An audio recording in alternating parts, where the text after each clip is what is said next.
Time for us to begin this morning. We are finishing up in our study in 1 Thessalonians. We have three more lessons and three more chapters. There's three chapters in 2 Thessalonians to finish out the quarter.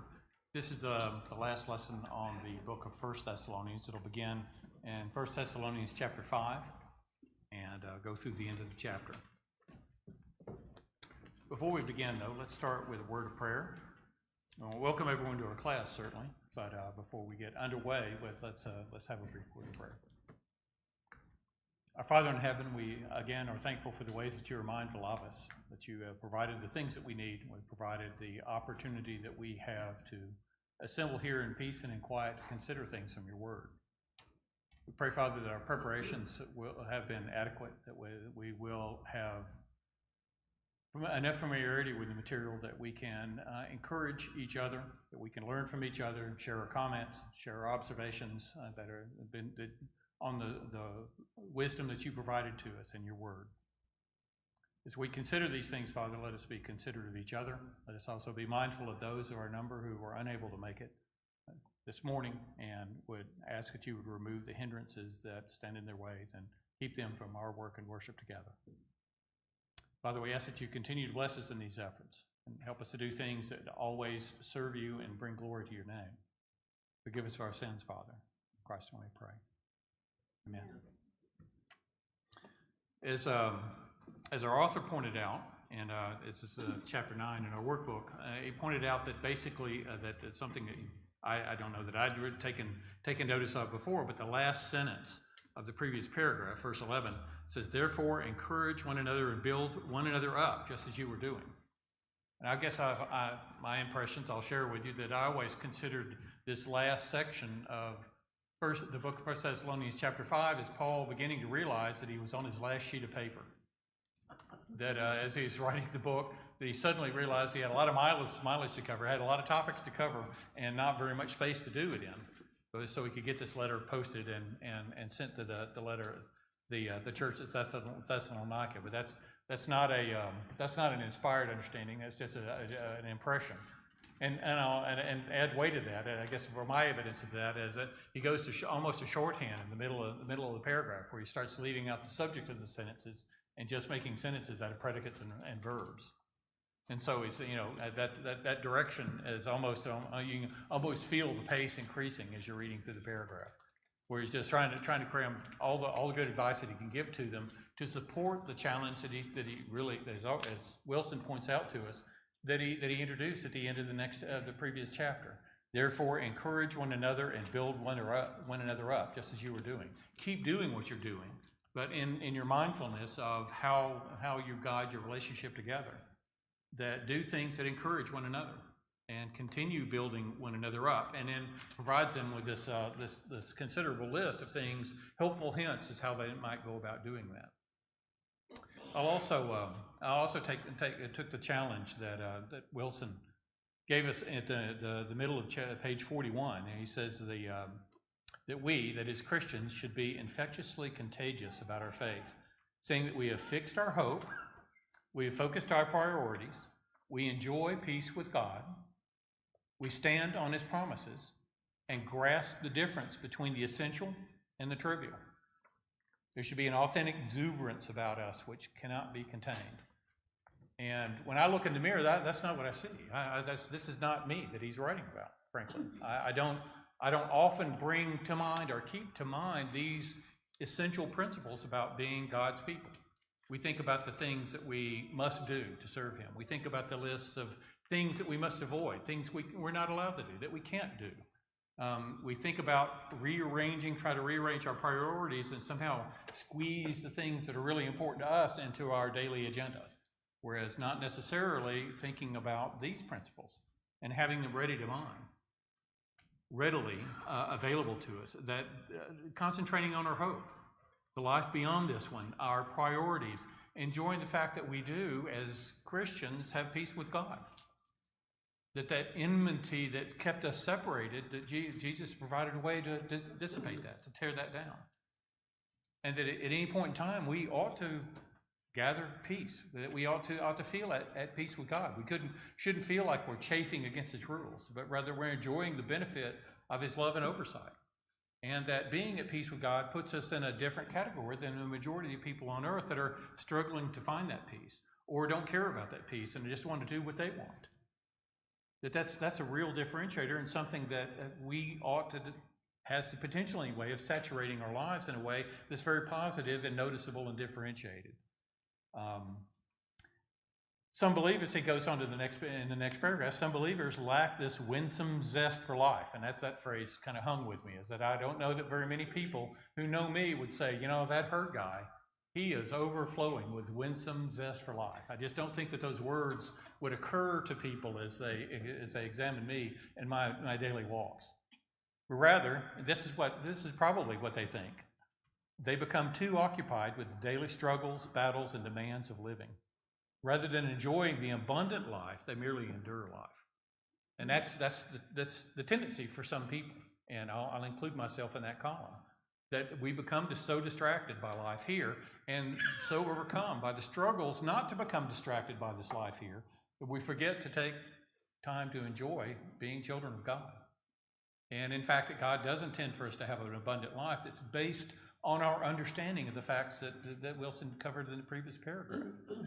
That really we don't have to be enmeshed with the rat race and life under the sun. That doesn't have to be our primary occupation, or the way that we are occupied with it can be distilled through the lens of understanding of what it is that God has provided us to have a better life than that, to be on top of our game, not necessarily to be overflowingly successful in literally everything that we do.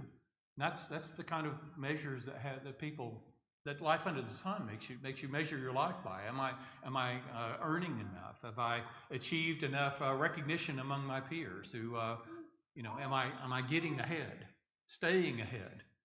That's life under the sun that's talking to us there. That's not the comparison. That's not the focus that God wants us to have. And as such, our lives will reflect that. We ought to, I think, as Wilson's convinced, that we should have this attitude that's built on knowing what we know. We should act like we are instruments of God. We're His handiwork, and He's built us and crafted us and enabled us to do good works. That should be apparent. And if we think about that, that's not a bad job, is it? As assignments go, there's a lot of benefits to be had there. You can bring some tranquility. You can bring some peace. You can help people. And many people struggle to find opportunities to do that in their occupations. The workplace doesn't necessarily give you a place you can find job satisfaction like this. But a Christian can have this kind of satisfaction knowing that he's doing what pleases God, and in fact that there's some real benefits to it. So at least create the shelf space, anyway, for that possibility to have the kind of attitude that Wilson describes here, and thus you'll be equipped to be able to encourage each other all the time, even more. Keep doing and even more. And that's the thesis. That's the encouragement that this lesson, I think, recommends to me, and then understanding these instructions in a little different light. Consider, and this is saying it goes on to say, describe this as kind of a to-do list or a house cleaning list that every church should take to heart at the bottom of page 41. But it occurs to me that are there any instructions in this paragraph, in this section, that are to the church, that specifically to our activities together? And I'm asking this in a terrible way, probably. I want to contrast this as being, you the church ought to get together and do this as an instruction, as opposed to each one of you members ought to individually do the following. And I think that really, if you think about it, the subject in these, when he talks about we ask you, brothers, and again, to begin with that the we and the you there are us individual members. That these are instructions to individual members, not to the church to say, when y'all get together, you should do this. Did you notice that? That here's this correction that we encourage you to encourage one another, which is, again, a one another activity. That's individual activities. And these are instructions to individuals. It's not that, that group that I attend with, these are the things that they do. but rather these are the things that I need to do because I attend with this bunch of other people that are doing these things too. That everybody is being given these marching orders, these tasks, these things on which to work on, to focus on by means of ultimately accomplishing that mission to encourage one another in all that we do. Is there any difference though, if we do it collectively or individually? I mean, it's still the same, and it's still the same instruction, and we still should do it, whether we're alone or together, right? But for some people, they think, well, when the church decides to do this, when they want to sign people up to be appreciative of those that labor among them, I'm going to be at the front of the line. When they get around to doing that, I'm down for that. I don't think that you have to wait on somebody to invite you to do this. Somebody has said, why don't we rejoice always? Let's get together and rejoice, or let's get together and pray. Well, I don't have to wait to be invited to pray all the time or to abstain from evil. These instructions are given to individuals. I think we're allowed to do them together, but it's not a requirement that you have to do them, have to wait for the assembly to start working on these things. And that's the thing that impressed me about that. This direction, as Christy's pointed out, that the church is membership. The church are individual members. And so they're made up of individual Christians, and those instructions, like most of the instruction in the book, is at its heart given to individual Christians. Some of those things that we can work on together, but we are not being charged to wait until that opportunity. We're in charge to take the opportunities ourselves and begin marching toward these particular destinations. I'll also, and Wilson spent quite a bit of time, at least initially, in saying that about being appreciative of those who work among you, labor among you, of being the elders, and certainly that's inclusive. Those may be the ones that come to mind. And he talks about this eldership that's like CEOs of the board of directors or something like that. And that's not the picture that the scriptures have. It's that the elders basically roll their sleeves up and they work with you. That they don't just issue marching orders, they don't just issue instructions and sit around and wait for the things to be done, but rather the elders, as God intended it, are expert Christians that are busy being Christians and helping other people to be Christians. And that in that picture, that's I think was being talked about here. But I'll suggest to you that that's not the only ones. They're not the only ones that you ought to be appreciative of that labor among you. That deacons, where it's not necessary, it's also a position of delegated authority, but you ought to be appreciative of them. That's one of the things I appreciate about Todd. Todd reminds us periodically that you ought to be thankful. You ought to thank your kids' Bible class teachers. Those people that take the time out to take the time to prepare and to present the lessons and to teach, going on simultaneously, that we don't actually get to see them in action, but we have to be appreciative of them. At least mindful of the fact that they're expending the effort. And I think that also qualifies to this passage of things that you can be appreciative for. Are you appreciative of the song leaders? That's not an easy task. They assemble these songs that often very complementary to a lesson, or at least are complementary to each other. They are mindful of what it is that they're trying to get us to sing and the subjects that we're focusing on in our song service. That's not trivial. That doesn't happen automatically or even accidentally. That takes deliberate effort to make happen. Are you appreciative of these things? Are you mindful enough to notice them going by so that you can appreciate them? You don't have to bake them a cake or send them a candygram or anything like that, but just a word of encouragement of the fact that you actually, you do appreciate, you notice that they did a good job. And having that attitude of being appreciative of the folks that are working among you, not just the eldership, although the elders will absolutely appreciate every prayer that you offer on their behalf. And your advice, encouragement, and even corrective nudges are all appreciated. But they're not the only peoples that we need to be appreciative of that labor among us. Obviously, Tom, any evangelists, any men, any people that prepare lessons for your benefit are eligible to be appreciated. And it's particularly, I absolutely appreciate the encouragement that you lend to me after we have one of these classes, and your participation in the class is and even your glances and subconscious nods, and are reinforcement to the folks that are in a position for officiating the class. It's not that I arrived here knowing more about this topic than anyone else, and I'm just breaking it off in pieces and transferring my knowledge to you. It's going back and forth, and that we have an appreciation of the advances that we can have even in a class environment of just the work that other people are putting in. Todd, you had a comment. In the context of this conversation, the end of verse 13 says, "Be at peace among yourselves." And I think that's a three-pronged warning there. I think it could be to the elders among the elders, as you're working together, make sure you're at peace. It's to the deacons who are serving at the elders' guidance. We need to make sure we're doing that in a optimistic, cheerful way, carrying it out, but also to all of us as members. We need to remember what the elders are doing, what they're trying to do, and be ready to assist them, and have a good attitude about it. Be at peace. If we're supposed to be at peace, we're a family that's supposed to love each other. And it's supposed to. I mean, the most of this service is being offered in the example from 1 Corinthians 14, and decently and in order. That's the hallmark, so that things proceed well, so that our worship services are not chaotic or distracting, but rather proceed in an orderly fashion, so that we keep our minds on what we came to do. And that doesn't happen again. It doesn't happen academically.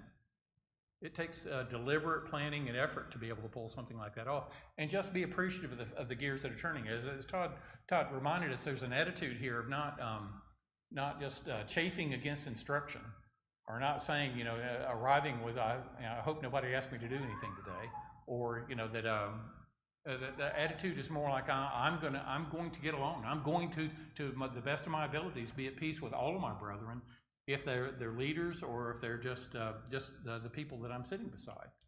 And you leave the house with that in mind. Decide that I may have a tendency to get other people's goats, but I'm going to resist doing that. I'm going to resist stepping on somebody's toes. I'm going to resist creating conflict, creating chaos, but rather I'm going to labor toward being at peace to the best of my abilities with everyone that I can, particularly with the leadership. But I think for all members, I think is a pretty good idea. David? Just to go along with what Todd was saying, I can't help but think there, verse 14 through probably 22, he gives you a list of things you can do. If I were going to try to list things that I could do to support the elders, that's what it would be right there to help keep peace among the congregation, be thankful for everything that we have, for our elders, for our leadership, and all those things. Well, just read it. It says, "Now we exhort you, brethren, one of those who are under a little comfort again, the faint-hearted, uphold the weak, be patient with all. See that no one renders evil for evil to anyone, but always pursue what is good, both for yourself and for all." That's saying a mouthful right there. It does. And even differentiating. And I'd like to get your input on some of the unruly, and some of your versions may say idle, and this idea about not walking in order, the people that are beginning to stray or maybe not keeping up is a subject of admonition. But then what differentiation would you make between the faint-hearted and the weak? I mean, there's a tendency maybe to have one column there and say faint-hearted and weak, but what would differentiate those two groups? Paul? I'd say the weak, we're still here and trying, and the faint-hearted have left and departed. Okay. It may be a matter of not the amount of effort, but the attitude of the effort that the weak are trying, but they're still in a growing stage. That their faith hasn't fully matured out, and they don't know yet maybe how to rightly differentiate or to discern the scriptures to be able to answer the questions that they encounter, that people ask them about why they do things the way that they do. That's still a growing proposition. Whereas the folks that are faint-hearted, going along with Paul's comment, are maybe discouraged. Maybe they do have that knowledge. Maybe they have spent the time. Maybe they've been Christians for a longer period of time, whereas the weak may be younger Christians, but yet are becoming discouraged in the walk, or just don't pursue it with the same vigor that they did before.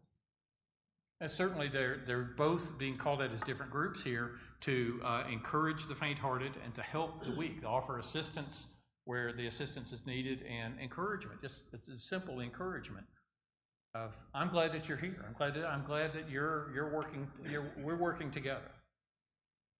Or to try to find a way that certainly, I think that the way that Paul is instructing here is to be aware of the differences there. The differences may be that they may be fading into the woodwork, as it were. That you're not. There's a tendency to not notice them, and that just lets the problem of lacking the encouragement or lacking the building up or the assistance become worse over time.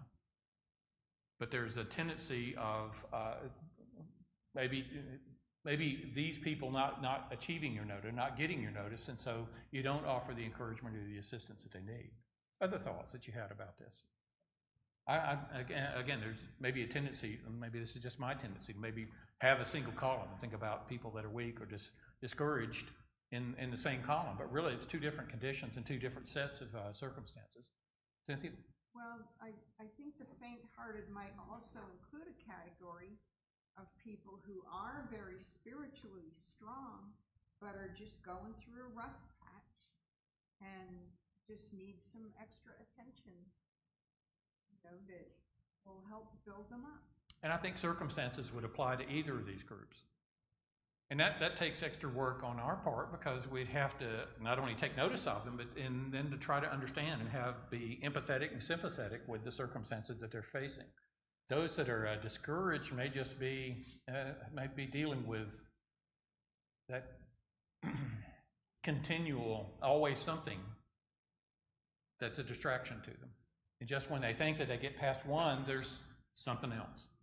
And it may be from their job circumstances, or their job circumstances and their family circumstances, where it just seems like they're just can't ever seem to get a break. And they're faced with this constant distraction of the cares of this world that are making them become less enthusiastic about being God's people. Joanne? The New International Version uses the word timid instead of faint-hearted. Okay. So it could possibly be the group that seem to have faith, and yet there's no outworking of it, they're not doing much with it. Okay. Or it could just be the awkwardness or the hurdles about them and their circumstances, their personality, that make it difficult for them to grow in their faith. That they may be growing in their knowledge, but their faith may not be deepening to go along with that. That they just simply have struggles. And I think in both of these cases, they're struggling. They're people that are trying. It's not that they're disinterested or don't care. They're trying, but they're not making enough progress in their life to get at that point where they can be those beacons of joy, those people that are exuberantly, what's the phrase that I failed earlier, the winsome zest for life, that they're failing to achieve that because of these circumstances that are literally overpowering them or distracting them. These are stumbling blocks. They don't have to be, that doesn't mean that they wash out, that they're, being primed for failure. It's just that they're having struggles that maybe other folks don't have. Cody? You had mentioned it, but we have to be able to recognize it, and the way you recognize it is you have to have a relationship there. Certainly. In the same way, when you're helping and encouraging,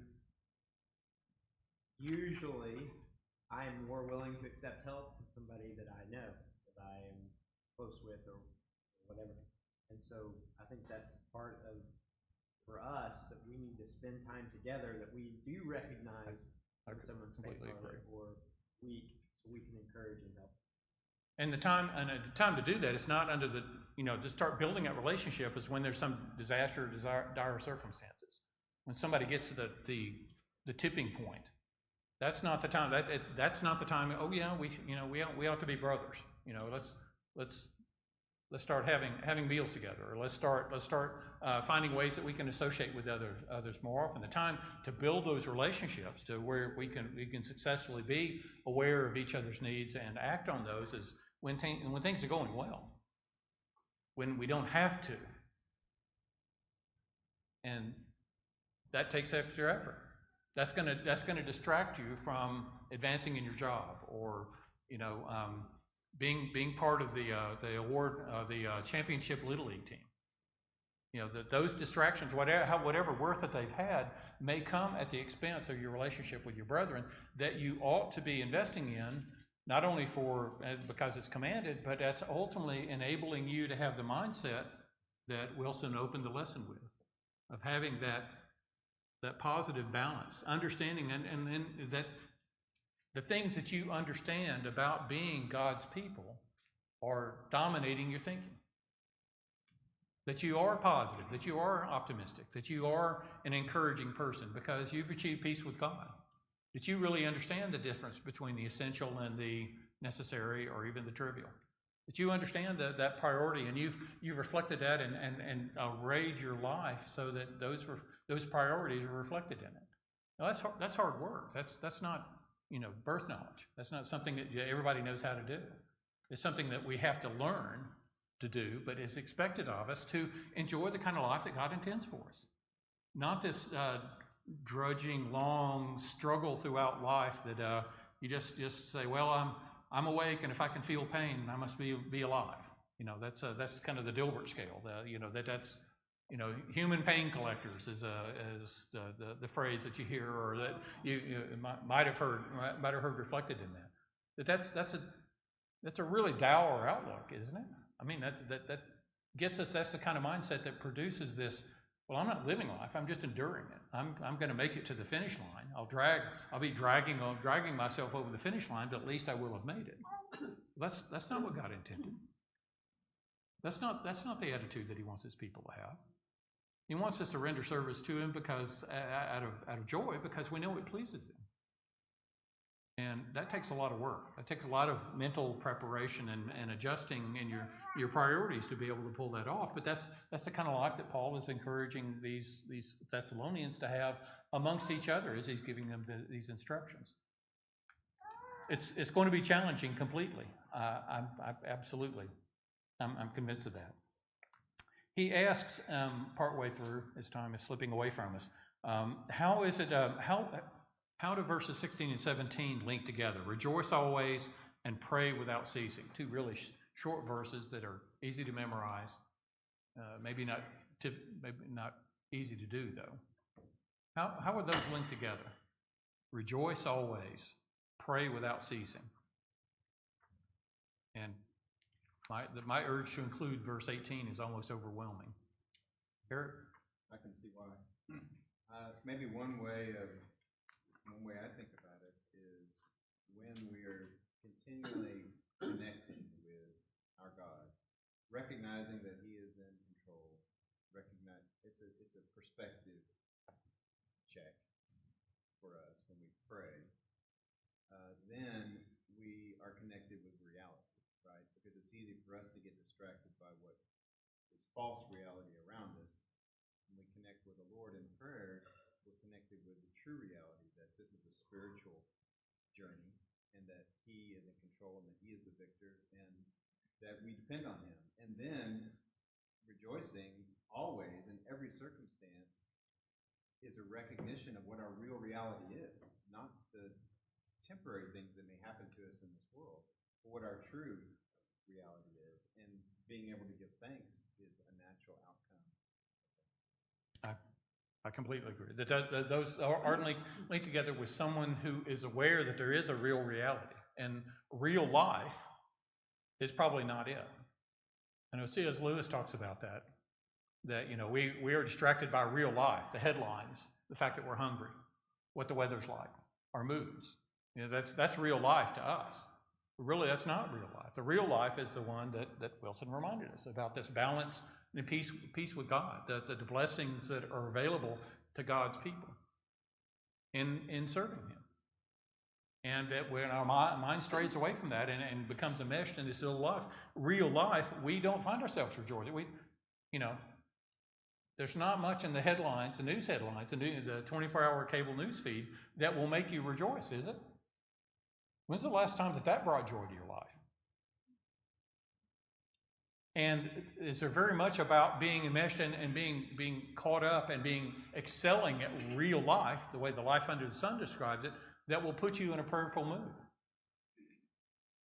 Now, if we prayed always, literally, that's all that we did, we wouldn't be able to get anything else done. I think this is more of an attitude. You know, and this struggle that I'll share with you, that I kind of have to get whipped into a certain mental condition to be able to pray. I feel like I need to anyway. That I'm not always of the right mind to be able to pray at the drop of a hat. I kind of think about that anyway. You think about, well, let's take a few moments to organize your prayers if it's before a meal or at bedtime or first thing in the day or after you've maybe read the Word of God or before you read the Word. It's like I've got to I've got to shelve some things and reorder things and create the proper space in which I can offer a prayer. And that's the burden, and maybe that I just face individually, and it's my burden to overcome. But it is I'm not always in the right mindset to be able to offer a prayer. You might be when your teeth are gritting, and you're frustrated, and you're having to avoid calling someone a name. That's not the mindset that Paul's talking about here. So avoiding that mindset in the first place is a winner. That the mindset that puts you rejoicing in your circumstances. I think of Paul and Silas in prison. And Paul, when he later writes to the Philippians, that I've learned to be content in whatever my circumstance. I'm thinking about that kind of mental exercise, that mental toughness, and discipline, discipleship that Paul represented in those statements.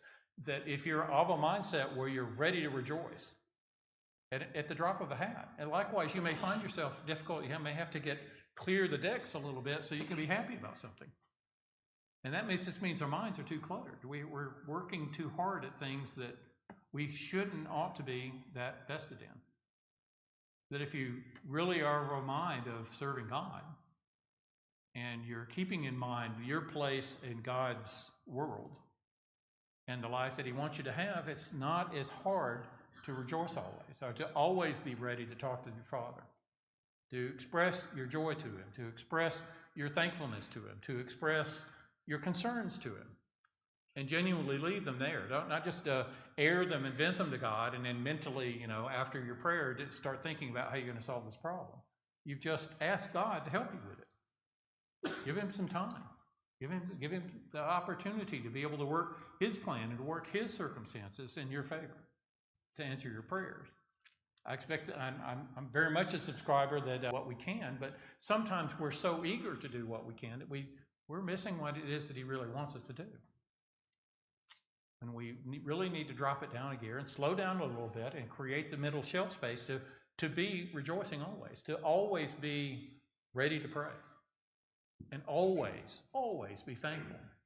Give thanks in all circumstances. How difficult that is. All circumstances. It's not be thankful for what you've got. Be thankful for your blessings. That's not what's being encouraged here. It's saying being thankful in all circumstances. The psalmist sometimes writes about this. About maybe he's the person writing the psalm is lamenting the current circumstances, and realize along partway through the lament that they're willfully forgetting about all the things that God has done for them. Forgot about what it means to be protected by His strong right arm, and receiving the blessings of being at His right hand. And serving God isn't always just blessings and conquerings and success. It's not always, even though we're at His right hand, it isn't always things that we can be automatically and effortlessly thankful for in all of our circumstances. Sometimes we have to realize that God blesses, and sometimes His will is at our cost, or not at what not being cared for in the manner to which we become accustomed. Maybe more fitting. And it takes a lot of work. It takes a lot of preparation to be able to do this. Ultimately, at the end of this, in verse 18, he says, "For this is the will of God in Christ for you." This is the circumstance. This is what, spoiler alert, we're going to be studying Ecclesiastes in the next quarter, and that's part of the lesson in Ecclesiastes is appreciating what is real life. what life under the sun really, what it represents and how that fits into the picture of the reality that God is in fact in control over the universe. And in fact, that God's will is the one that's going to prevail. And that God's expectation in this is that the whole duty of man isn't to succeed wildly and win the Heisman Trophy before we get out of college. That's not what God has set out as our marching orders. That the whole duty of man is to fear God and keep his commandments, which are very much in line with this mindset of verse 16 through 18, don't you think? That if that's the thing that we have put forth first and foremost in our life, then being of a mind to rejoice under all these circumstances and be thankful for them, and to always be of a mind that you could approach God. Whether it's in thanks or gratitude or because you need help or circumstance, or you're sad about something, you're lamenting something, and you long for it to be corrected. The circumstances of a brother or whatever's on your mind. That you don't have to wait till I'm in a calm, quiet place in the dark or all by myself to be able to offer a prayer to God. And that's, again, Paul's kind of rattling these things. This is in the shorthand section where he doesn't say you as in members and such. The you as in you individuals are all implied in these instructions as he goes through. Question number 6 that he asked, and this is guests should leave the assembly of God saying, those are the happiest people I've ever seen. Well, this isn't Disneyland. And that's what, again, life under the sun tells you, and they brand themselves as the happiest, but Disney World as it may be, but the happiest place on earth. Well, that's not this. And what people perceive about the happiness of others is often through the lens of life under the sun. It's not through the lens that is of the genuine happiness that these scriptures are ascribing to. And so I don't want to get too distracted by what people think, but this isn't a bad thing on the surface either. It's not for people to have the attitude when they leave that they'd like to come back, is it? And it's not just we're in recruitment mode and we want to swell our ranks, but it's not a bad thing that people leave here with the impression that we actually enjoy serving God. And if that's the thing that they remember the most about us, I'd say that we're probably got things probably in the right priorities. That's kind of aligning your thinking with what Jesus said about what would differentiate his disciples. When people go looking for my disciples, you know what they'll find? You know what they should look for? This is going to set my disciples apart from the rest of the world. You'll know when you're among my people because they love each other. And so that folks would recognize that, be able to demonstrate that, and actually think, that was a good experience. I want to go back to get some more of that. I want to be around these people some more so that I can understand why it is that they think and act the way that they do. Eric? Yeah, I think you're right. I was just thinking about maybe making distinctions that are not very helpful, but yeah, maybe like the outward symptoms of happiness, but then you have the evidence of happiness too, like the things he talks about here when we encourage one another, or we are in our services, we're not complaining, we're offering thanks, we're demonstrating love for one another, we're trying to help each other. I mean, these kinds of things that people that have a joy in their life do, and that's a deeper perception as they leave our services. And it's not, to maybe paraphrase a little bit, it's not what it is that you're doing, but the attitude, the motivation that they can see demonstrated in why you're doing it. And that kind of comes back to, you can tell me how much you care, but I'll see how much you care about when you act. That there's a rosier way of saying that, I'm sure. But that's that attitude and the motivation of that is something that's difficult to mask. And that it isn't just a matter of are we picking upbeat songs, or as our lesson got a hard stop at 20 minutes in, or the big hand is on the 10 or something like that. Those aren't necessarily the evidences that people are going to have from that. They're going to observe as to what our attitude is to each other. And some of that may not be during the services, it may be between the services. Like sitting here in the classroom right now, you might think, well, what am I going to do? You know, your thumbs are twiddling. You feel like, well, how can I show that I love the people on the other side of the auditorium to the folks that are over here? I don't have a ready answer for that.